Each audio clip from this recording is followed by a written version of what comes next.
Kenapa kamu tak bangkit isu bahasa Melayu Malaysia yang sudah diklaim Indonesia?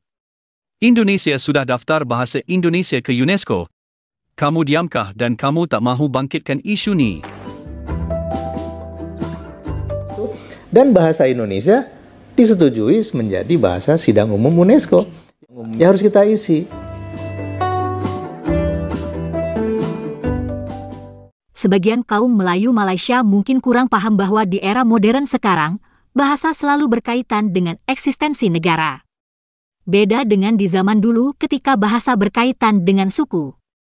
Cara berpikir kesukuan untuk memperjuangkan sebuah bahasa, maka tidak akan berhasil. Karena yang memiliki kedaulatan adalah negara, bukan suku. Yang diperhitungkan di percaturan dunia adalah negara, bukan suku. Yang diperhitungkan dunia adalah negara Malaysia, bukan kaum Melayu. Kalaupun ada yang bermimpi mengenai Mahawangsa Melayu, itu hanyalah dongeng.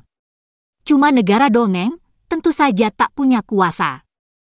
Karena memang tidak ada negara dan pemerintahan Mahawangsa Melayu. Dulu, ketika gagasan tersebut muncul di zaman lampau, justru kaum Melayu Malaysia sendiri yang berkhianat dan memilih berlindung pada British.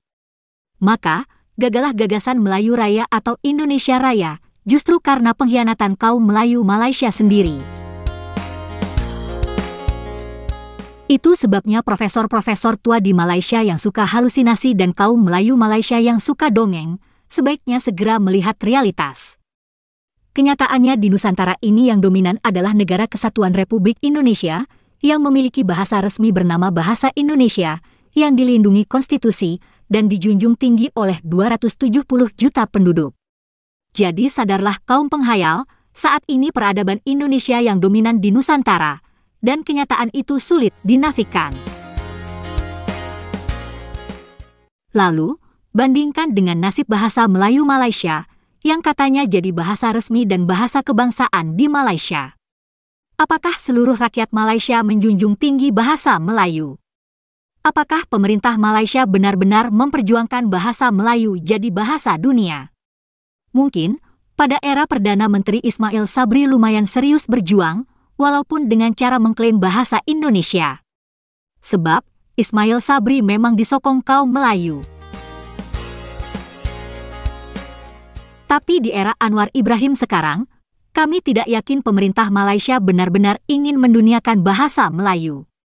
Tak ada kepentingan politik Anwar Ibrahim untuk bikin propaganda bahasa Melayu seperti dulu. Ingat pula, di Malaysia biasa terjadi, ganti Perdana Menteri, ganti pula kebijakan dan ganti slogan. Itu sebabnya, pemerintah Indonesia bermanuver di UNESCO, memperjuangkan bahasa Indonesia pada saat yang tepat, yakni saat pemerintah Malaysia tidak terlalu peduli terhadap bahasa Melayu. Hai guys, jumpa lagi. Kali ini kita masih membahas bahasa Melayu Malaysia dan bahasa Indonesia. Masuknya bahasa Indonesia ke UNESCO tentu merupakan pukulan berat bagi kaum Melayu Malaysia. Kini bahasa Melayu Malaysia tampak sedikit sekali penuturnya. Yuk kita simak video berikut ini. Masuknya bahasa Indonesia ke UNESCO tentu seperti kiamat bagi sebagian kaum Melayu Malaysia. Jangan heran jika ada yang menyerang Menteri Pendidikan Malaysia. Menteri Fadlina Sidek memang menghadiri pula forum UNESCO pada November lalu. Tapi ia bicara urusan budaya dan pendidikan, dan tidak berkomentar pula mengenai langkah Indonesia membawa bahasa Indonesia ke UNESCO. Begini kata-kata seorang netizen, yang mungkin orang Melayu Malaysia itu. Kenapa kamu tak bangkit isu bahasa Melayu Malaysia yang sudah diklaim Indonesia? Indonesia sudah daftar bahasa Indonesia ke UNESCO, kamu diamkah dan kamu tak mahu bangkitkan isu ni? Komentar itu sungguh lucu. Sebab bahasa Melayu Malaysia pun berakar dari bahasa Melayu Sumatera di wilayah Indonesia. Jadi baik bahasa Melayu maupun bahasa Indonesia sebetulnya milik bangsa Indonesia. Malaysia hanya meminjam bahasa Melayu dari Sumatera, dan sekarang bahasa Melayu di Malaysia itu jadi rusak, jadi bahasa rojak, dan tidak bermartabat sama sekali. Selanjutnya kita simak berita Menteri Pendidikan Malaysia saat di UNESCO. Malaysia, Fadlina Siddiq mengetuai delegasi negara ke Persidangan Agung UNESCO ke-42 di Paris selama 5 hari berakhir semalam. Beliau yang juga Menteri Pendidikan sempat berkongsi visi serta pencapaian negara dalam menjayakan agenda UNESCO dalam sesi perbahasan. Antara yang diketengahkan beliau ialah sumbangan kepakaran dan keuangan melalui program kerjasama Malaysia UNESCO yang memanfaatkan lebih 7,000 peserta dari 87 negara. Malaysia turut menyumbang dalam pembangunan pengetahuan menerusi kursi UNESCO berkaitan pembelajaran masa hadapan. Ada beberapa segmen yang penting. So antaranya adalah komitmen kita terhadap budaya, termasuk kerjasama kita dengan Thailand, Singapore, Thailand included, Singapura, Brunei dan Indonesia untuk memastikan kebaya itu menjadi salah satu daripada perkara yang kita akan angkat bersama sebagai satu region di peringkat Asia Tenggara. Kemudian isu pendidikan digital dan juga berkaitan dengan pendidikan manusiawi. Itulah guys keluhan dari netizen Malaysia setelah bahasa Indonesia masuk UNESCO. Selanjutnya kita akan simak penjelasan dari Pak Aminuddin Aziz mengenai perjuangan membawa bahasa Indonesia ke UNESCO.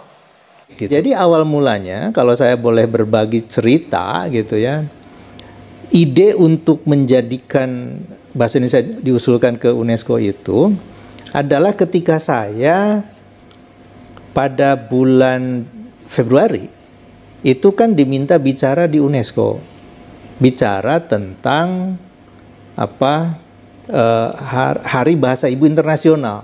Bagaimana orang Indonesia memilih program revitalisasi bahasa daerah itu kok gaungnya besar sekali gitu. Nah, saya diminta bicara di forum UNESCO. Lalu saya bicara di sana. Setelah pembicaraan itu, saya ngobrol-ngobrol dengan Pak Dubes gitu ya, dengan wakil tetap Indonesia di UNESCO gitu ya. Nah, salah satu obrolan itu adalah karena ada dokumen ternyata konstitusi UNESCO itu yang memperbolehkan sebuah negara anggota itu mengusulkan bahasanya menjadi bahasa resmi UNESCO, sidang umum UNESCO gitu. Kemudian ya saya setelah ngobrol dengan Pak Dubes dan Pak Dubes kita di UNESCO, ya mari kita cari ini dokumen-dokumen yang kita perlukan, ini apa saja gitu. Nah, yang menjadi persoalan besar adalah tenggat waktu nih. Yang disediakan oleh UNESCO, kalau misalnya usulan ini mau diteruskan, maka pada bulan Maret kita hanya punya waktu 1 bulan. 1 bulan ya Pak? Ya, untuk mengusulkan ini. Dokumennya harus lengkap semuanya. Maka begitu ini sudah menyatakan oke, konsepnya dengan dukungan dari pimpinan ya, dari Mas Menteri, ya kita kirimkan ini ke UNESCO. Lalu dibahas dulu di situ kawan-kawan di UNESCO. Oh ininya kita perbaiki dulu deh, yang ininya kita perbaiki. Pertengahan kalau tidak salah, pertengahan Oktober ada berita. Ini agendanya, ya ternyata betul ya, masuk agenda 42C. Nah itu di butir 5 gitu ya. Ada itu, wah betul nih, bahasa Indonesia masuk nih dalam agenda untuk dibahas. Saya diminta hadir pada sidang komite legal. Ini perjuangan yang sesungguhnya di sini. Ya. 24 menit kalau tidak salah ya. Tidak ada satupun klausul dari usulan resolusi ini yang ditolak. Berarti peserta dari negara lain menyetujui juga ya Pak ya? Iya, di forum sidang tertutup di komite legal itu ada pertanyaan, mengapa ini, mengapa itu, ya, berbagai macam pertanyaan ya, tidak perlu saya ungkapkan pertanyaannya apa gitu. Tapi mereka bertanya, ini seperti apa ke depannya gitu, bagaimana tanggung jawab negaranya, pemerintahnya gitu. Lalu presiden komite legal itu kemudian bertanya, apakah ada yang keberatan ini? Jadi masing-masing diberi kesempatan, teman mengatakan tidak keberatan, lalu diketuklah palu 3 kali, berarti ini sah, kita akan teruskan ke sidang umum. Ini kan sesungguhnya yang melegakan kita. Saya di dalam itu kan bertiga, saya, Pak Iwa dan Pak Ismo. Bertiga, ketika mendengar itu udah langsung lega. Ini berarti perjuangan tahap yang berat ini selesai gitu. Nah, tinggal nanti di sidang umumnya. Tapi kami merasa yakin ini tidak akan voting, ya, tidak akan ada pemungutan suara karena komite legalnya sudah menyetujui. Nah, jadi itu sebetulnya cerita di balik keberhasilan kita semua ya, bukan hanya Badan Bahasa, tapi ini bangsa Indonesia di saat yang tepat menurut saya gitu. Tidak jauh dari Kongres dan tidak jauh dari penetapan Muhammad Tabrani sebagai pahlawan ya yang berurusan dengan bahasa Indonesia. Gitu, tanggal 10 November kan Pak Presiden memberikan anugerah pahlawan nasional kepada Muhammad Tabrani, dan ini yang kita bersama-sama dengan pemerintah Pamekasan, kemudian pemerintah Provinsi Jawa Timur mengusulkan ini ya kepada Pak Presiden, dan alhamdulillah pada saat itu disetujui, diberikan anugerah pahlawan nasional itu, dan bahasa Indonesia disetujui menjadi bahasa sidang umum UNESCO. Ini adalah pintu yang pertama dibukakan. Jadi kini sekarang pintunya terbuka, ya harus kita isi. Ini justru yang berat, tantangan beratnya ada di sini, ya, mengisi dengan pekerjaan nyata. Mau diapakan ini bahasa Indonesia ini? Nah, pertama tentu adalah memperluas jangkauan guru pembelajaran BIPA, karena ini yang menjadi ujung tombaknya nih. Nah, kemudian yang kedua adalah membawa sastra Indonesia, baik itu berbahasa daerah, bahasa Indonesia ataupun berbahasa daerah, ke forum global. Ini bagian dari diplomasi lunak. Kemudian yang ketiga, ya, kita juga ingin semakin memberdayakan para alumni ini. Apakah alumni Dharma Siswa? Apakah alumni BIPA? Apakah itu alumni beasiswa BSBI-nya di Kemlu? Atau alumni-alumni lain yang menjadi mitra kita? Ya. Saya sih menyebutnya ini keseluruhan sebagai diaspora Indonesia. Sampaikan, kita akan banyak menerjemahkan dokumen-dokumen UNESCO, ya, apakah itu konstitusinya kan sudah ya. Dokumen resolusi UNESCO yang relevan dengan kita. Kita mau memilih yang mana ini, ya, si dokumen itu. Terjemahkan ke dalam bahasa Indonesia. Begitulah guys rencana Indonesia setelah bahasa Indonesia masuk UNESCO. Tentu banyak pekerjaan yang harus dilakukan, tapi hal itu akan memacu semangat para penggiat BIPA. Terima kasih sudah menonton sajian kami, sampai jumpa lagi.